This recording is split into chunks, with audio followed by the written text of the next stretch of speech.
Now, Annie Farmer is one of the multiple survivors who advocated for this bill and survived Epstein's abuse. I spoke with her a short time ago. Welcome, Annie.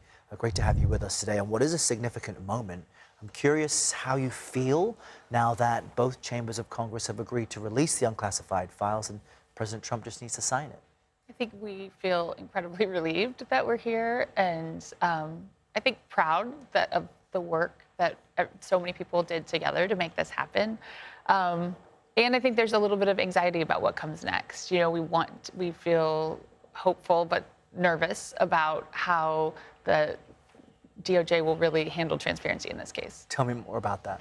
Well, I think, you know, there's just been a history in this case of heavy redactions, of really having to fight to make people follow through with things or follow the law. And so, you know, I think it's an incredible accomplishment that we're here. Nobody expected. I mean, it was just a week ago. I think I was, being told that it was very unlikely this would make it to the floor of the Senate, right? Wow. And so when we were, celebrating yesterday afternoon, we never expected that this would happen so quickly, that it would be on President Trump's desk. And so this is a victory for us.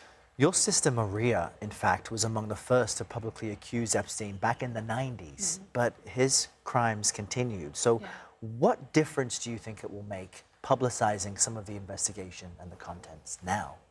Oh, I think it makes an incredible difference, not only, for those individuals like my sister who spoke out, and the validation that, yes, this was wrong, and these people, the people that were harmed should never have been harmed because this should have been stopped earlier.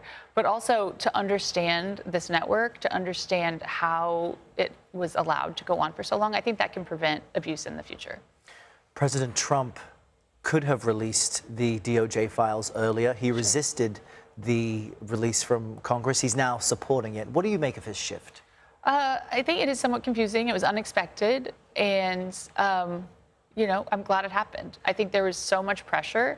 I know I heard him saying, we want to move on, and I've said, we do too, believe us. We want to move on as well, and there's one way to make that happen, which is to release this information. One thing that struck me listening to survivors on Tuesday was them showing images of themselves at a young age when they were taken into Epstein's kind of scheme. You were 16 at the time, and they all spoke about losing so much. What did you lose? And now, as a psychologist with trauma survivors, what message do you hope survivors take from witnessing all this? Yeah. I think that when you go through something like that at such a young age, you can, lose a sense of safety, sense of trust. But I think that, what I really hope that people see in this is that there is so much potential for post-traumatic growth, right? Like the way that people have, being there with this incredible group of women yesterday, I can't tell you how honored I felt to be amongst this group and to hear them speaking out so boldly and so strongly. I think that, I hope people take a lot from that in terms of what is possible in the healing process and what you can do with your voice.